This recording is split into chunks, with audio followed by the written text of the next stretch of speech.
What is going on? I think we are live, boys and girls. I think we are live. Let me zoom in on our beautiful, beautiful, beautiful faces. All right. There we go. We're live there. There we go. Oh, look at that right there. Ooh, incredible. Yeah, we're back. Yay! This is the first time we've done a live stream since our Super Bowl SmackDown live stream. I believe so. This is our first time doing a live stream like this in a hot minute. It's been a while. Looks like we're a little bit sideways. A little bit A sideways. little bit sideways. Here, you talk. Okay. You do the introduction since I had to do a long-winded Cool. one for the podcast. What's going on, guys? Welcome back to Dorks Next Door. This is, like you said, this is our first live stream for a little bit. We're just going to be on for a little bit because our boy Andy is going to go see Joker in just a little bit. Going to go see Joker, and right after that, he is going to give you a review. Right after that, and I don't know specifically when, but it'll be very soon. Is that better? And I'm going to try and see. No. I can see that it's kind of a little bit. Sorry for the shaky camera. Shit, we're in action cam mode. But yeah, he's going to go see Joker. He's going to give you a review, and then we're going to talk about it next week on the podcast. But a lot of different thoughts on that.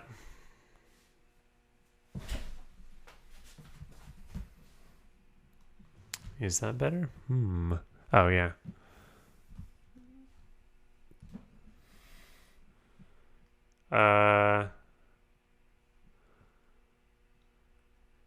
Yeah, it still looks a little lopsided. I wonder if you just, like, grab it and turn it. Which way? The top, the camera top. Well. I think it's better. I think it's a little better. Let us know in the chat down below if it got any better. But yeah, he's going to go see Joker. I'm going to try and see it soon. I definitely want to see it before the podcast next week. Oh, look at all that camera movement.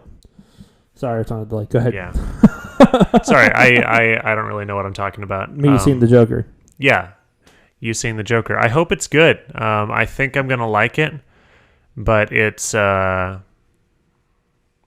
kind of it's got a lot of conversation around it. I've talked a little bit about it on Twitter. Kind of the conversation around.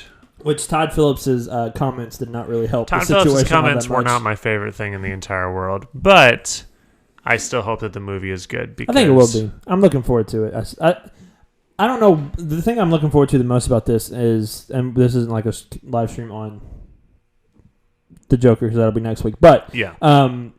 The thing I'm looking forward to the most about this is I have no idea what to expect.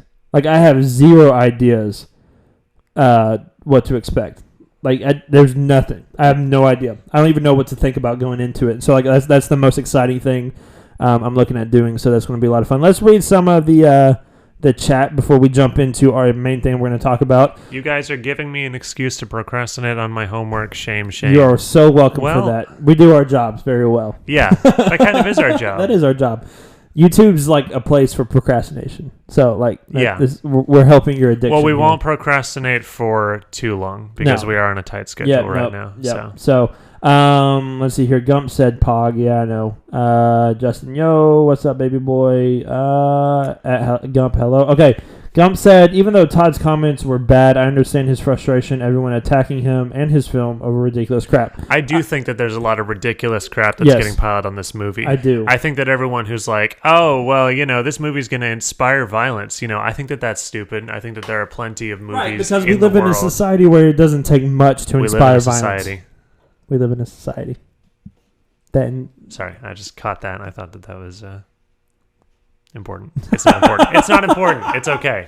No, but we live in a society where, like, anything causes violence now. Yeah. Like, every little thing causes violence. Well, and it's so difficult to say this thing causes violence because what causes violence is mental illness. And I don't want to immediately jump into something super serious, but what causes violence is mental illness. It's not the Joker movie. Yeah. So I do really dislike a lot of the discourse around this movie, and I agree with that comment. And I mean, if Todd Phillips if that's his genuine frustrations, then I understand what it, it but is. can we be quite frank? The first Hangover is the only good movie out of the Hangover movies. The rest aren't that funny. Oh, I don't. And I wouldn't know. I don't even think Borat's all that funny, but that's just me. Victoria said, "I think it's free advertising." If she's talking about the Joker movie, the old saying is, "There's no such thing as bad publicity," especially when it comes to a movie. So now everyone's like talking about his movie, like worldwide. Like it's all over the news. It's all over everything. Whereas, like, it's free publicity. Like, it's free advertising for his movie. Why not, make a fool out of yourself and, let people know about your movie. Right. So, yeah. All that being said, I'm seeing the Joker here in about 45 minutes, so we're going to do a quick live stream. The only thing we're going to talk about, there's a lot of other stuff we talk about on our podcast. Definitely go check that out. We talk about the Birds of Prey trailer, how it was exactly what we thought it was going to be. Not good, not bad, just what it was.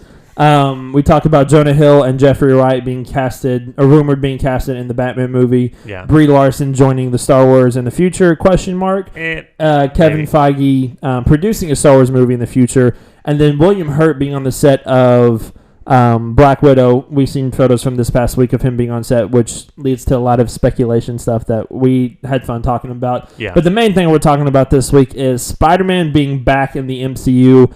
Yes. That breakup only happened for a month. Yeah. If that. Like a couple weeks, a month, whatever. We both said we weren't surprised by Sony and Disney finally working out a deal. I was surprised, though, how the deal actually came about. Like how them working out the deal came about. Yeah. It was rumored and it's being reported that as of Tuesday of last week, I believe, talks between Sony and Disney were like 100% dead. Like, they weren't talking to each other about the deal anymore. And our friendly neighborhood superhero himself, Tom Holland, who is now my hero, went to both companies, got them to agree to meet together and talk about some things. And they are now back together for 2 movies.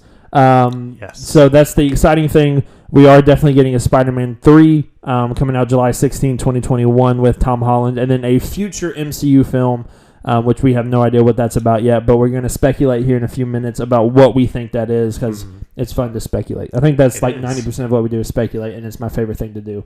But there's a lot of stuff to talk about with Spider-Man. Continuing on the Sony side as well. Yes, he will also be on the Sony side as well, which is kind of like the best of both worlds. It's kind of like in Spider-Man Homecoming when he's got the barge and trying to pull it back together. Exactly. So that's very, very exciting. That we get to see both sides. We're going to talk about both sides here in a few minutes. Yeah. But the overarching thing is Spider-Man is back for 2 more movies for now. I'm of the belief that I could see them working out a deal pretty soon. Not pretty soon, but between his 3rd movie and whatever other movie he's appearing in, I think they might work out a deal, especially if Spider-Man 3 hits $1 billion again as fast as it did for Spider-Man Far From Home. But he's back in the MCU for 2 more movies, July 16, 2021. What do you expect? We're going to start with this. What do you expect from Spider-Man 3? And I'm going to read a few of our comments that we got on Twitter about it as well. But go ahead and give us what you think. Spider-Man 3, I don't know. I think they could take it in several different directions. I do see them opening it up to the Sinister Six, maybe. And there are kind of a few different factors in that. First of all, it's if Sony still wants to do their own Sinister Six movie, which I would much rather see a Spider-Man 3 with a Sinister Six than see a Sinister Six movie by Sony. Yes. So I could see them doing Sinister Six. For that, they'd probably end up introducing Doc Ock, and they'd bring back all of the different kind of loose villain threads that they've had in the past 2 movies. Right. And there is a feasible Sinister Six that could be assembled by the loose threads that they have in other movies. Maybe they introduce Doc Ock and Rhino, or something like that.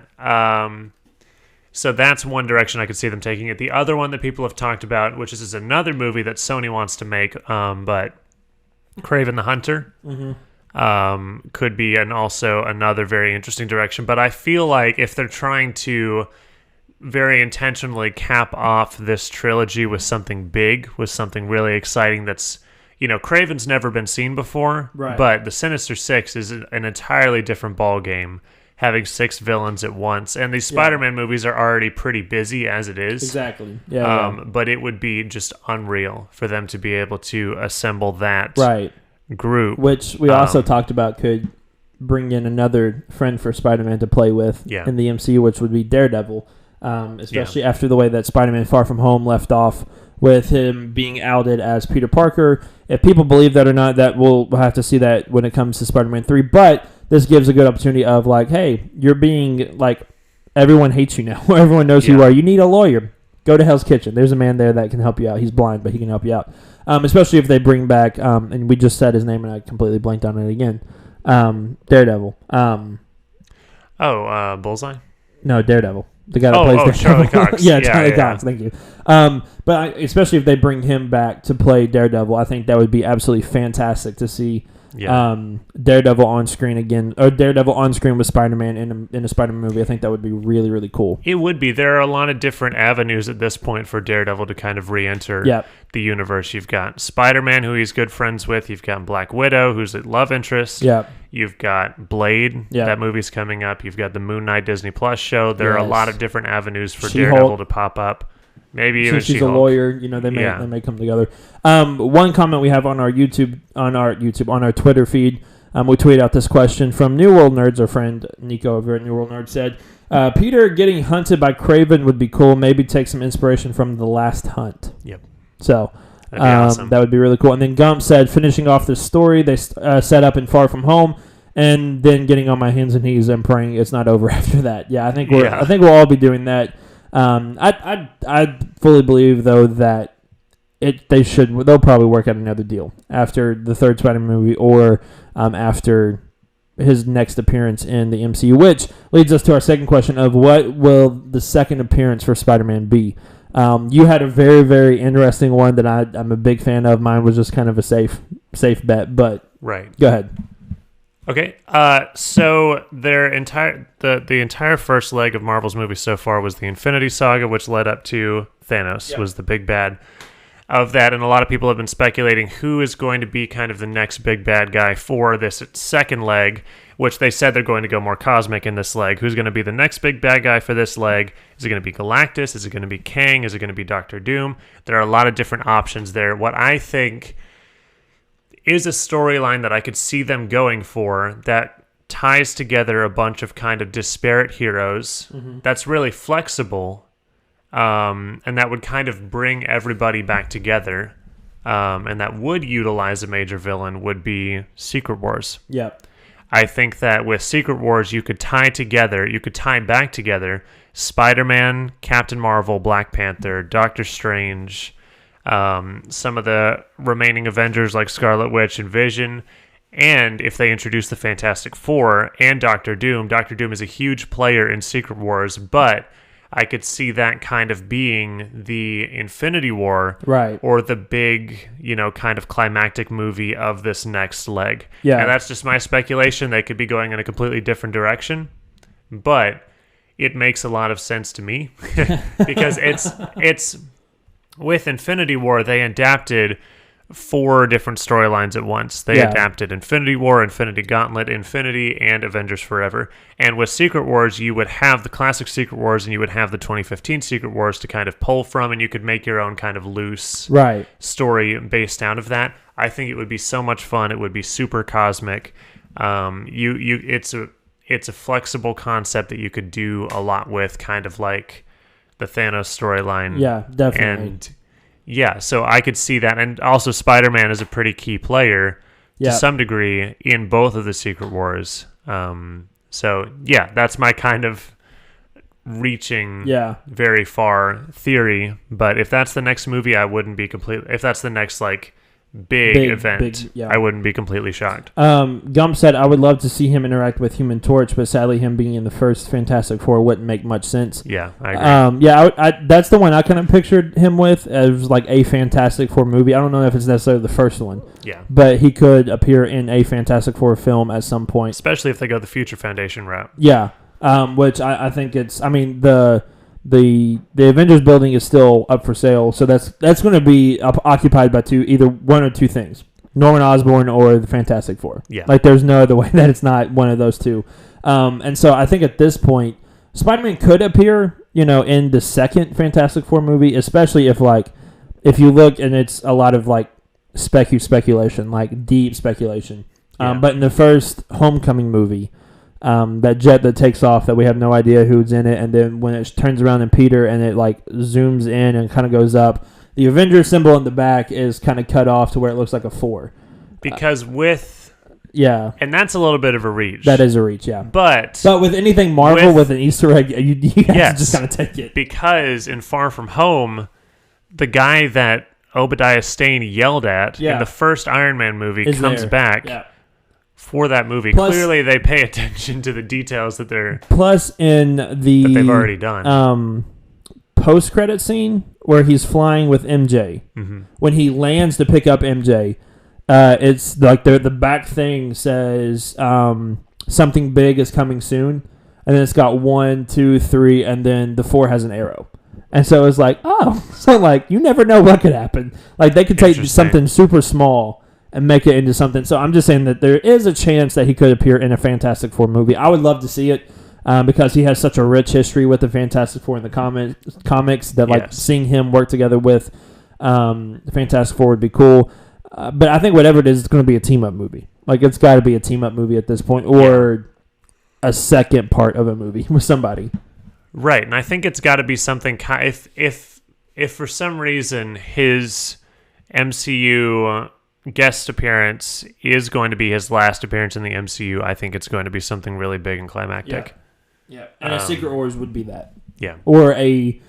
movie equivalent to what they did with Thanos would be that, so I think that would be a good one. We want to know, though, go ahead and put in the comment or in the chat what you're looking forward to the most in Spider-Man 3, or what film you are looking for, or what film you think he will appear in the next few years in the MCU. Saying, though, that he is going to appear in both universes kind of opened up some more speculation of when will he show up in the Spideyverse, even though there's only been one movie, and that's Venom, which is still baffling. When will he show up in his own universe that they haven't even established as his yet? Yeah. Which brings me back around to why not start with somebody like a Miles Morales or a Spider-Gwen or somebody like that? Why not start with Spider-Man? Yeah, why can't they do their own version of Spider? Like I don't know. Right. Well, I mean, why not even just wait and start with Spider-Man? But yeah, well, I don't think that they would have been in the position they were in to try to get Spider-Man away from the MCU, right? If Venom didn't do as good as it did, financial wise. Yeah. Which That's is true. Still baffling to me that it made $800 million.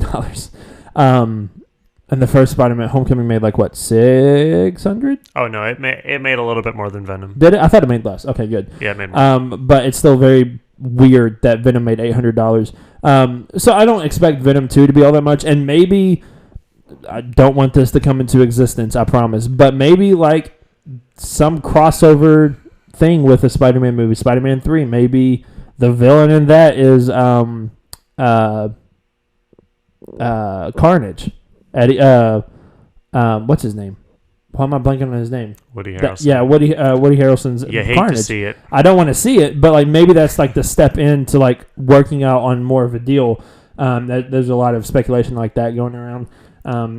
But I don't want to see that. Gump said, I just want to see him grow up. I want to see him grow to own his own company and be successful. Yeah, I think that would be cool to see him do that. I want to see him, because one of my favorite things about like Homecoming is his relationship with Tony and like the mentorship. Obviously, Far From Home is how Peter is dealing with the loss of Tony. This third one, though, I want it to be about Spider-Man himself. Like not having to like, and I don't like, I'm not saying like you can't mention Tony Stark at all. I'm not saying that at all. But what I'm saying is I want to see more of Spider-Man going out on his own. And I want to see him go out and be, who he is. And it's not like before, like, because I've seen the comparison of like Spider-Man never used, like, Spider-Man always used his own tech, even like in the movies and like things. I was like, in the Amazing Spider-Man, he used Osborn tech and things like that. Yeah, and they're you can take a character and do a different thing with them. Like because you can take a character out of the comics and have a different idea for them because it makes sense in a movie. Plus, like he created his own, he created his own web shooters. Yeah, like Tony didn't. The only thing Tony really created for him was his suit. Right. And so, and like all the different functions and stuff, like the actual web shooters themselves, like Peter created them. Yeah. So like it's not like he's like this dumb kid that got lucky by meeting Tony. He's still like a super smart kid. And you even see that in Far From Home when they're talking about different dimensions and things like that. Like you see different things like that. And so I think it's very, very interesting where this next leg of movies will go. Gump also said Woody is a terrible choice for Carnage. Yes, he is. Yes.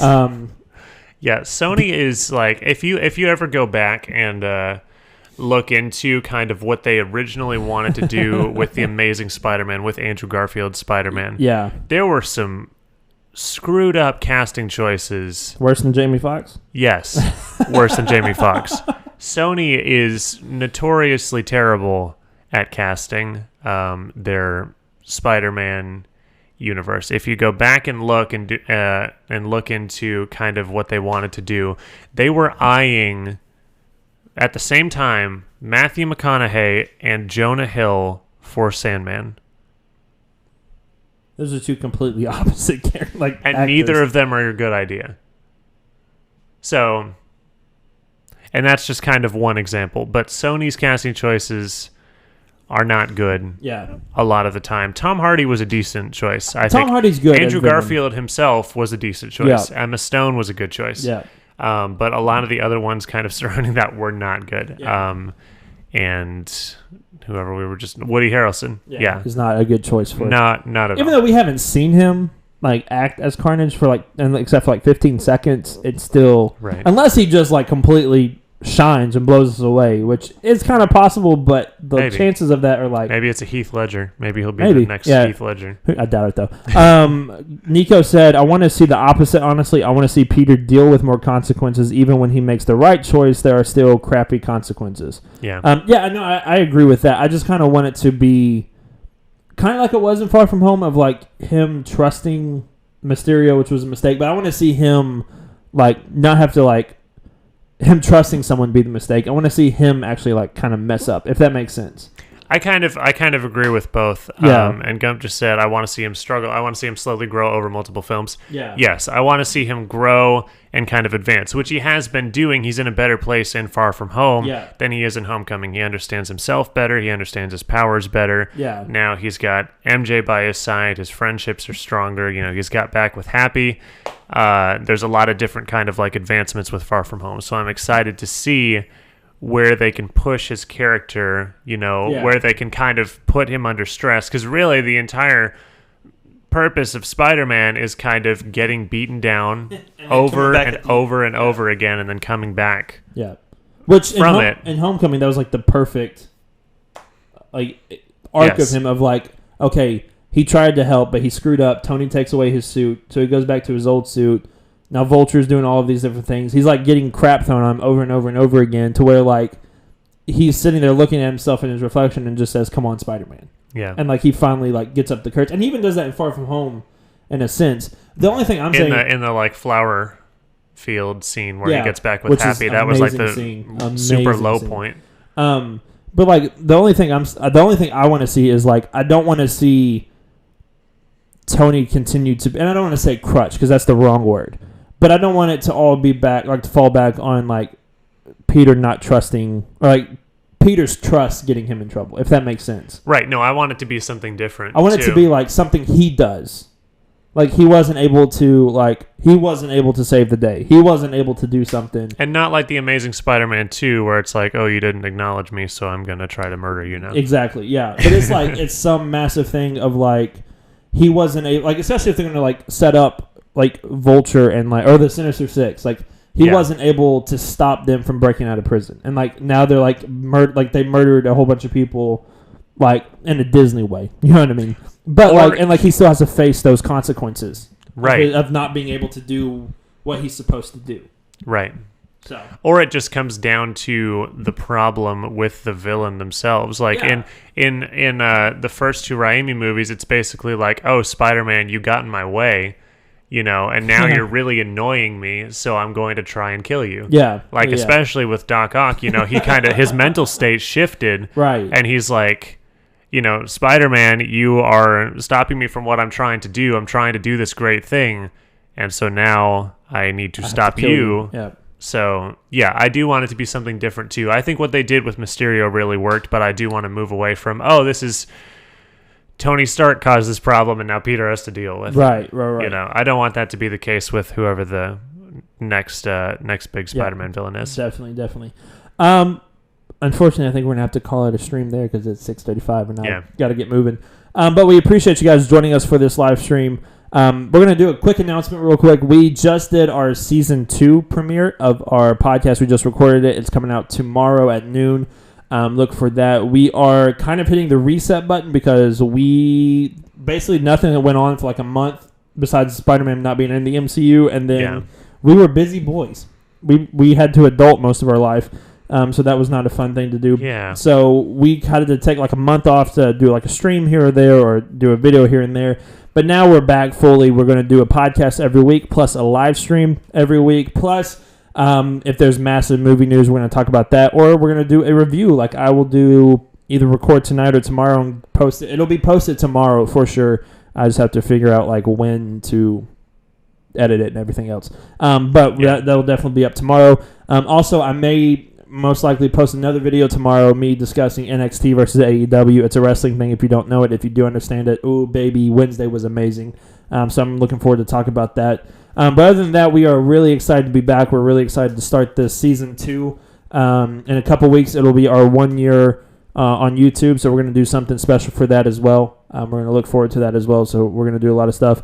I'm going to read this final comment, and then we'll be on our way. Gum said, imagine he failed to save someone, and that consequence leads into the villain trying to kill him. Yeah, I think that would be a great way to set up him in that movie, especially if it is the Sinister Six.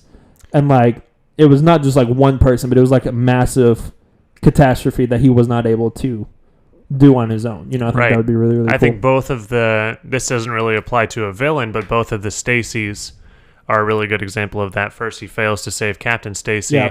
Then he fails to save Gwen Stacy, and those are both huge consequences. He failed to save Uncle Ben is the big example that I'm forgetting about somehow. But really, I mean, it's Spider-Man's failures that define who he is. Exactly. He fails, and then he, Which we've seen that. I'm not saying we haven't seen that in the MCU. I just want to see. I think we want to see more of it. I think we want to see a not a darker, a deeper version of it. I think both of the MCU Spider-Man movies have done a good job, but also I'm excited to see him kind of come out underneath the wings of Tony Stark and Nick Fury. Yeah. And now it's just Peter. Yeah. It'll be very interesting to see where he goes with that. We appreciate you joining us for this live stream. Go ahead and follow us on Twitter at DorksNextDoor. Take out the E from next. Follow me on Twitter at I'm Andy York. Follow Jason on Twitter at DNDJason. Go ahead and hit that subscribe button if you are new. Hit that like button. Go ahead and share it with a friend. Comment down below if you're watching this later. We really appreciate your love and support, and we will catch you guys next week.